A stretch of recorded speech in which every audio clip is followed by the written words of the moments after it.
हर इब्तिदा का कोई अंजाम होता है, हर ख्वाब का कोई पयाम होता है और जागती आँखों से ख्वाब देखने का अपना ही लुत्फ़ है।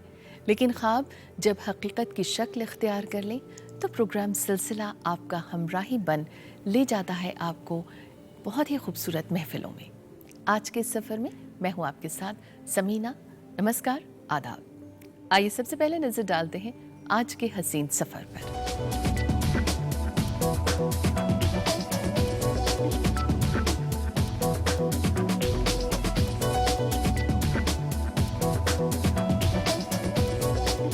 पूरनचंद वडाली और प्यारेलाल वडाली ऐसी शख्सियतें, गीत और संगीत जिनकी रूह में बसते हैं और उनकी गायकी में तसव्वुफ का रंग भरपूर है।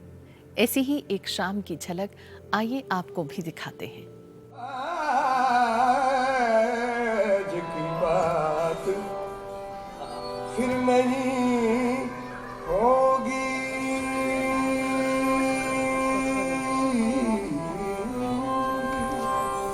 ये मुलाकात फिर नहीं होगी, ये मुलाकात फिर नहीं हो। वडाली बंधु एक ऐसी जोड़ी जिनकी आवाज सहरज़दा कर जाती है। ऐसी बरसात फिर नहीं हो। सूफी परंपरा पर है जिन्हें गहरा विश्वास। प्यार की बरसात ऐसे बादल तो फिर भी आने, ऐसी बरसात फिर नहीं होगी। हर रात रात रात रात। इस हसीन शाम में उन्होंने एक से बढ़कर एक कलाम पेश किए जिसमें तेरे इश्क नचाया सुनकर लोग मंत्रमुग्ध रह गए।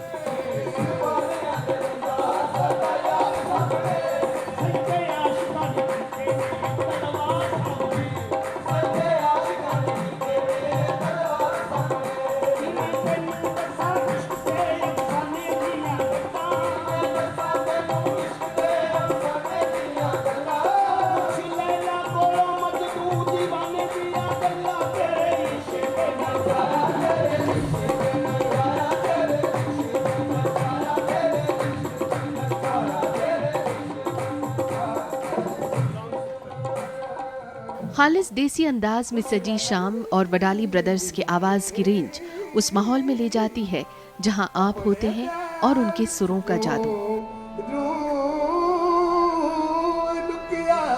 किती विच बंदे देखूं,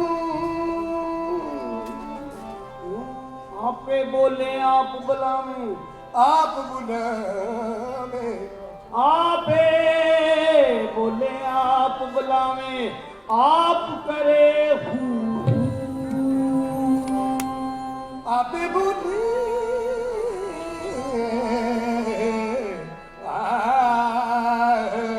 आप बुलावे, आप करे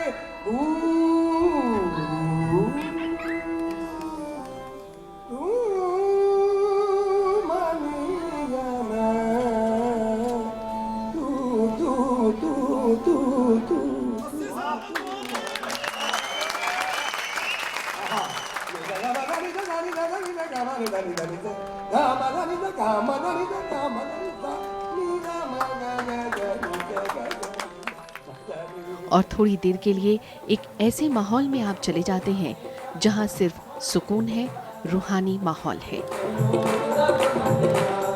इसमें पंजाबी का नफल जोड़ा है, कोई काशी जाता, कोई कहाँ पे जाता है, कैसे जा रहा है, कोई काशी कोई वगैरह, कोई काशी कोई वगैरह, कोई काशी कोई वगैरह, कोई काशी कोई वगैरह। कोई मक्के दिया गल मुक्ति नहीं, मक्के दिया गल मुक्ति नहीं, कोई 100 फंड बनाए,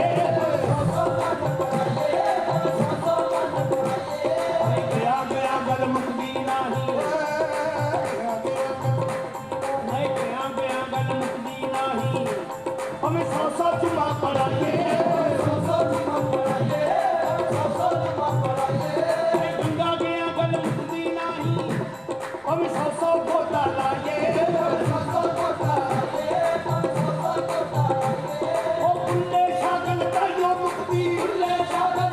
मुक्ति, लोही में मचाइए, कोई काशी कोई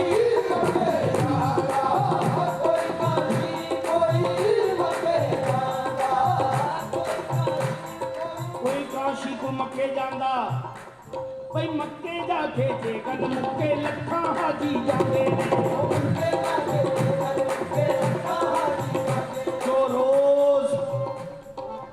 जो रोज हज करते हैं उसको भी खुदा नहीं मिला।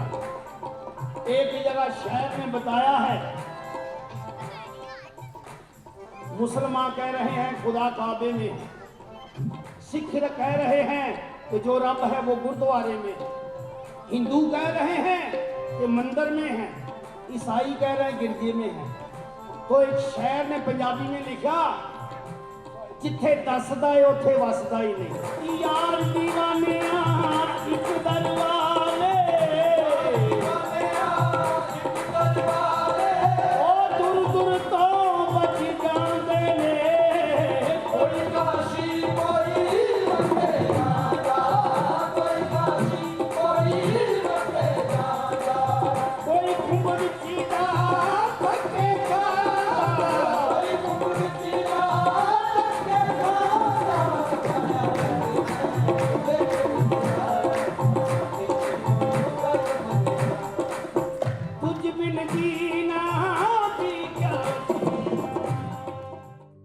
दिल्ली के श्रीफोर्ट ऑडिटोरियम में मशहूर शायर और फिल्म गीतकार कैफी आज़मी और उनकी बेगम साहिबा शौकत कैफी की जिंदगी के खूबसूरत लम्हों को समेटते हुए कैफी और मैं उन्वान से एक यादगार शाम का एहतमाम किया गया, जिसमें कैफी आज़मी के किरदार में जावेद अख्तर और शौकत कैफी के किरदार में शबाना आज़मी ने भूमिका अदा की।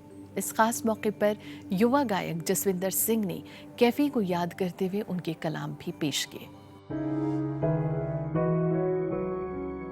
मशहूर व मारूफ शायर और फिल्म गीतकार कैफी आज़मी की 10वीं बरसी पर हिंदुस्तान ग्रुप की तरफ से एक यादगार शाम में कैफी और मैं का एहतमाम किया गया, जिसमें कैफी आज़मी और शौकत कैफी की जिंदगी के यादगार लम्हों को खूबसूरत अंदाज में संवाद के जरिए पेश किया गया। रोज की तरह हमारा मुलाजिम विनोद मेज पर चाय की ट्रे लाकर रख देता है, लेकिन सामने की कुर्सी खाली है। उस पर मेरे कैफी नहीं है, जो मेरे हाथ की बनी हुई चाय की प्याली के इंतजार में अपनी कमजोरी के बावजूद कुर्सी पर आकर बैठ जाते थे और अपने कांपते हाथ से प्याली लेकर तशक्कुर आमेज नजरों से मुझे देखते थे और चाय इस तरह पीने लगते थे गोया अमृत पी रहे हैं। तमाम दिन में यही लम्हे मेरे सबसे खूबसूरत और पुरसुकून लम्हे होते थे। इन्हीं लम्हों से मुतासिर होकर कैफी ने एक नज़्म कही, एक लम्हा।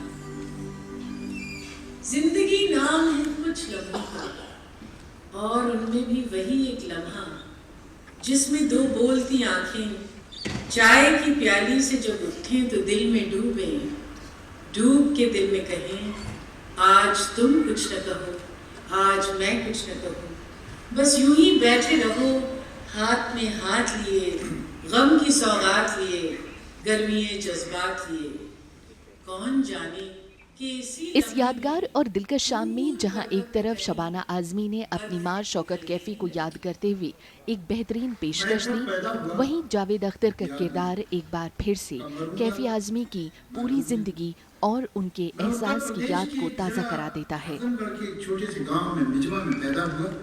घर पर खेती बाड़ी भी होती थी, छोटी मोटी जमींदारी भी थी।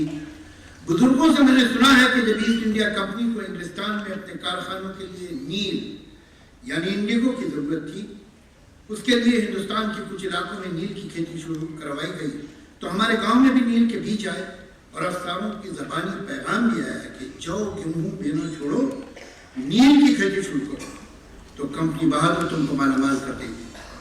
मेरे दादा मरहूम ने जब ये सुना तो उन्होंने राजदाराना तौर पे गांव वालों को समझाया कि देखो, कंपनी हमारे कारीगरों के अंगूठे काटकर उनके कारोबार को तो ठिकाने लगा चुकी है, अब खेती बाड़ी को भी तबाह करना चाहती है।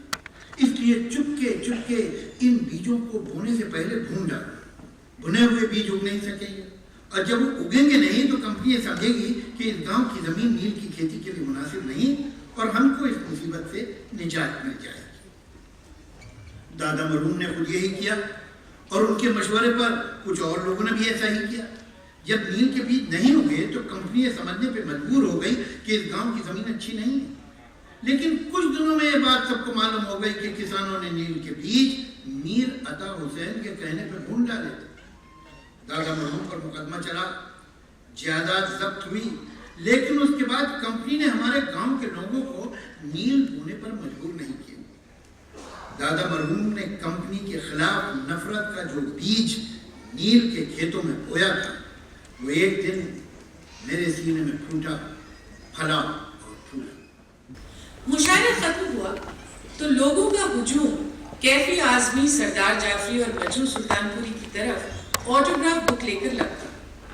कैफी के चारों तरफ कॉलेज की लड़कियां मक्खियों की तरह जमा हो गई। मैंने एक तायराना नजर कैफी पर डाली और सरदार जाफरी की तरफ मुड़ गई, उनसे ऑटोग्राफ ले लिया। फिर जब भीड़ भाड़ खत्म हुई तो मैंने एक अदा से काफी खुद एतमादी के साथ अपना ऑटोग्राफ बुक कैफी की तरफ बढ़ा दिया। कैफी ने इतने हुजूम में भी कनखियों से मुझे सरदार जाफरी की तरफ जाते देख लिया था। मेरी ऑटोग्राफ बुक पर एक बहुत बुरा शेर लिख दिया, वही अब्रे जाला चमकनुमा, वही खाके बुलबुले सुरखरू, जरा राज बन के महन में आओ, दिले घंटा टुन तो बिजली कड़के धुन तो पवन झपकट के लबन में आओ। मैं जलकर कोयला हो गया, खास तौर से इसलिए कि कैफी ने मेरी दोस्त जकिया की ऑटोग्राफ बुक पर एक बहुत अच्छा शेर लिखा।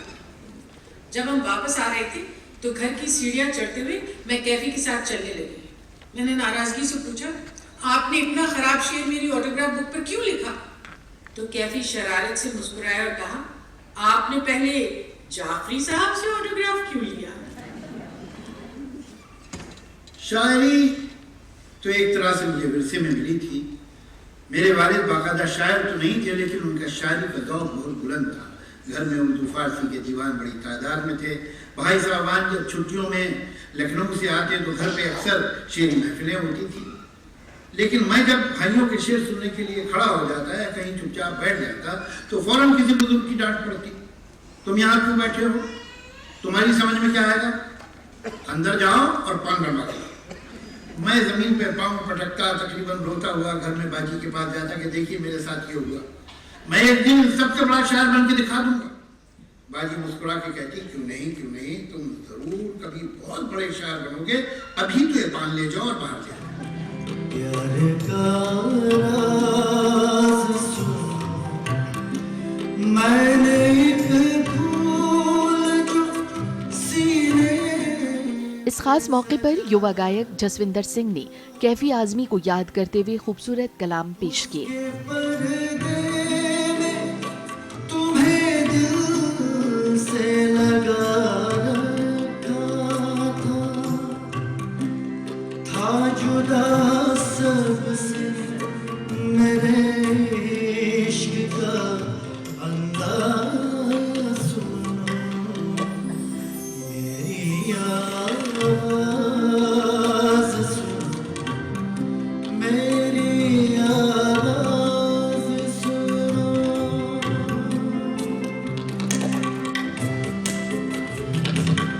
मेरी दुनिया में ना पूरब है ना पश्चिम कोई, सारे इंसान सिमट आए खुली बाहों में।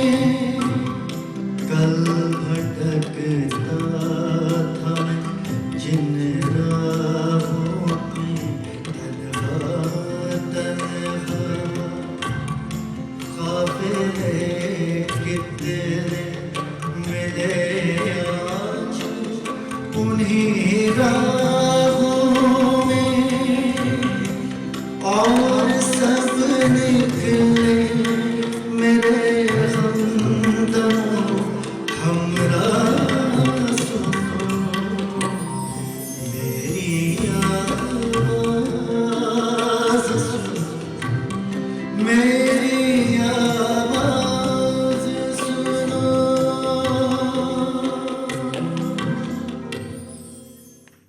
ले लेते हैं हम एक छोटा सा ब्रेक, हाजिर होते हैं बस थोड़ी देर में। आप देखते रहिए राज्यसभा टीवी।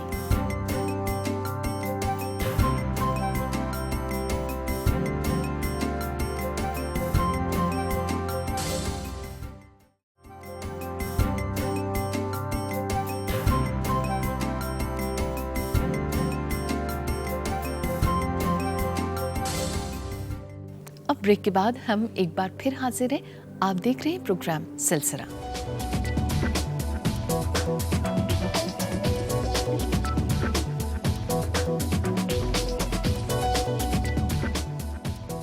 दिल्ली के इंडिया इस्लामिक कल्चरल सेंटर में रोजनामा उर्दू अखबार इनकलाब की तरफ से एक आलमी मुशायरे का एहतमाम किया गया, जिसमें मुख्तलिफ शायरों ने अपने अपने कलाम पेश किए।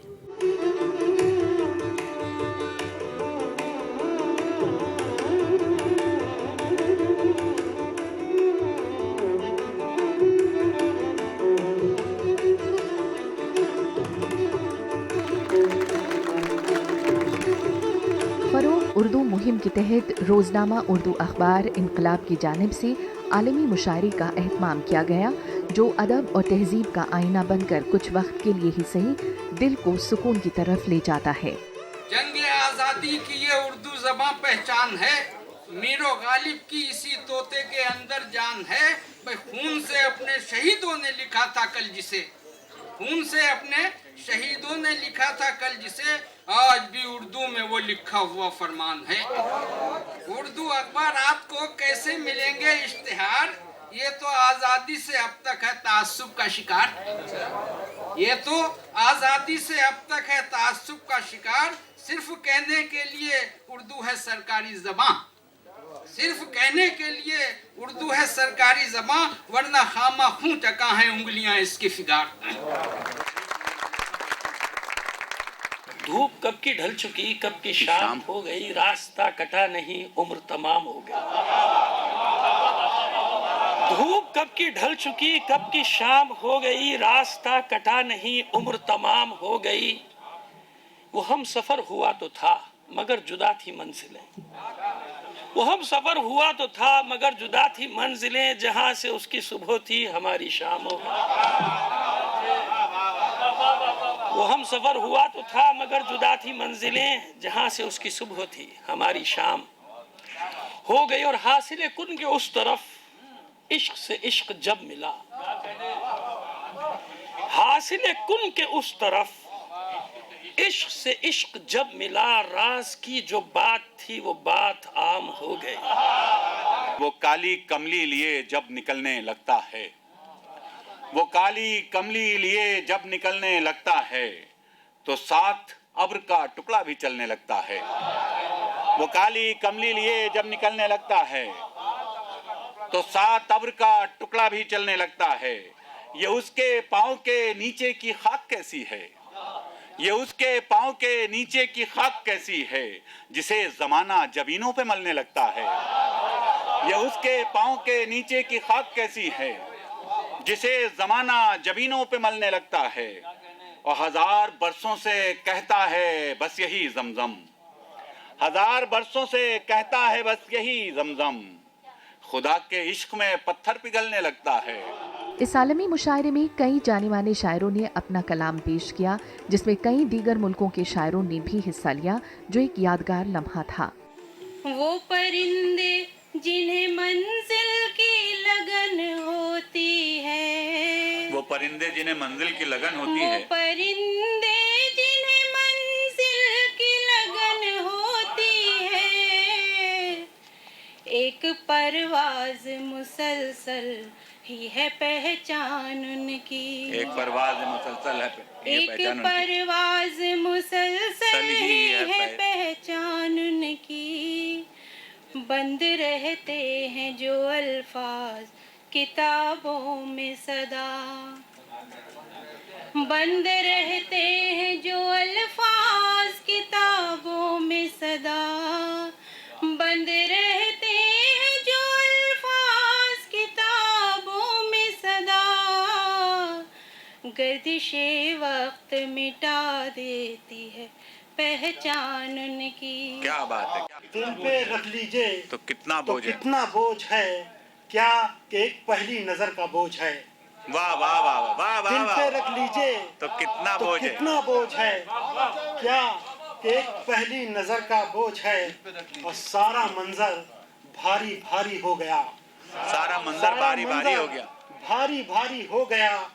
आंख में बस एक कतरा बोझ है। वाह ये वाह। किसने आग सी भर दी है मेरे सीने में। मैं कुछ भी लिखता हूँ तहरीर जलने लगती है। ऐ सायादार दरख्तों जरा ख्याल रहे। ऐ सायादार दरख्तों जरा ख्याल रहे। कड़ी हो धूप तो जंजीर जलने लगती है। क्या बात है भाई। मेरी अल्लाह से पहचान न होने देंगे। मेरी अल्लाह से पहचान ना होने देंगे। मेरी अल्लाह से पहचान ना होने देंगे। इतना पुख्ता मेरा ईमान ना होने देंगे। मेरी अल्लाह से पहचान ना होने देंगे। इतना पुख्ता मेरा ईमान ना होने देंगे। जो मेरे काफिला सालार बने फिरते हैं, जो मेरे काफिला सालार बने फिरते हैं, वो कभी मुझको मुसलमान ना होने देंगे। वो मेरा नबी मेरा नबी मेरा नबी है। वो मेरा नबी मेरा नबी। इस्लाम यही है, मेरा ईमान यही है, सुन्नत है यही और मेरा कुरान यही है। कहता है खुदा अर्श का मेहमान यही है, जिसने किया हम सबको मुसलमान यही है। खुदसी के लहन में जो अजब खुश लक़बी है, वो मेरा नबी मेरा नबी मेरा नबी। क्या बात है। वाह वाह वाह वाह वाह। खुदसी के लहन में जो अजब खुश लक़बी है, वो मेरा नबी मेरा नबी मेरा नबी है। कहते हैं जिसे नूर मुजस्सम वो यही है, जो खल्क हुआ सबसे मुकद्दम वो यही है, जो सारे जहां में है मुकर्रम वो यही है, जो बाद खुदा सबसे मुअज्जम है यही है, जो सारे जमानों का सखी इब्न सखी है। वाह वाह वाह वाह वाह वाह वाह। ले लेते हैं हम एक छोटा सा ब्रेक। हाजिर होते हैं बस थोड़ी देर में। आप देखते रहिए राज्यसभा टीवी।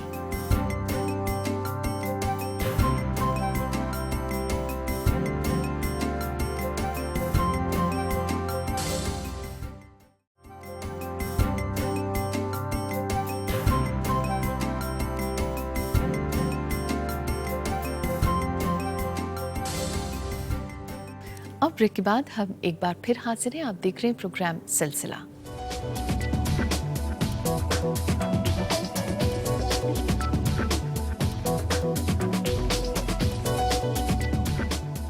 शमशेर बहादुर सिंह प्रयोगवाद और नई कविता के कवियों की प्रथम पंक्ति में आते हैं और बीते दिनों उनकी सभी कृतियों के प्रकाशन का अधिकार महात्मा गांधी अंतर्राष्ट्रीय हिंदी विश्वविद्यालय को दे दिया गया। इसी पर देखिए हमारी ये खास रिपोर्ट।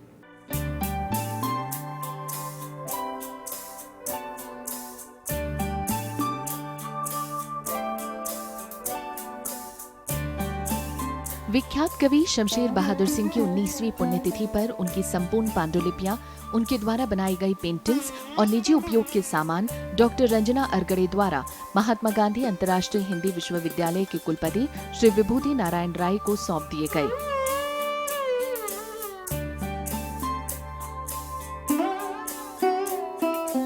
इस मौके पर विश्वविद्यालय और डॉक्टर रंजना अरगड़े के बीच एक समझौता ज्ञापन पर भी हस्ताक्षर किए गए। इसके तहत अब शमशेर बहादुर सिंह की संपूर्ण कृतियों के प्रकाशन का अधिकार विश्वविद्यालय के पास रहेगा। साथ ही शमशेर बहादुर सिंह की पुस्तकों का कॉपीराइट भी विश्वविद्यालय के ही पास रहेगा। कुछ समय पश्चात विश्वविद्यालय शमशेर बहादुर सिंह की कृतियों के प्रकाशन के साथ ही देश भर में उनकी स्मृति में कार्यक्रमों का आयोजन करने जा रहा है।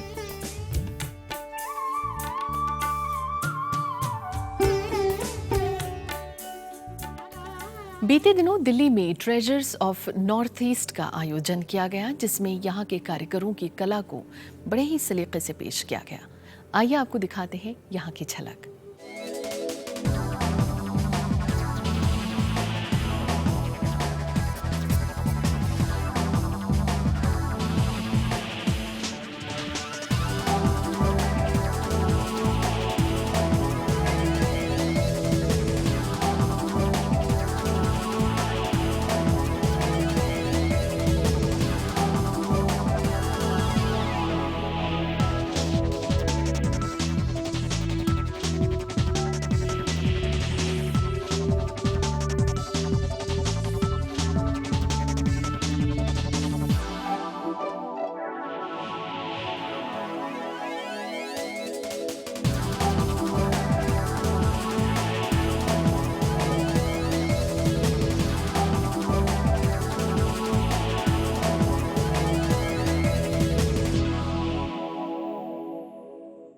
इसी के साथ हमें दीजिए इजाज़त। आपकी राय का रहेगा इंतज़ार silsila.rstv@gmail.com पर। फेसबुक पर भी आप हमारे साथ जुड़ सकते हैं, facebook.com सिलसिला ऑन राज्यसभा टीवी के जरिए। अब दीजिए इजाज़त। नमस्कार, आदाब।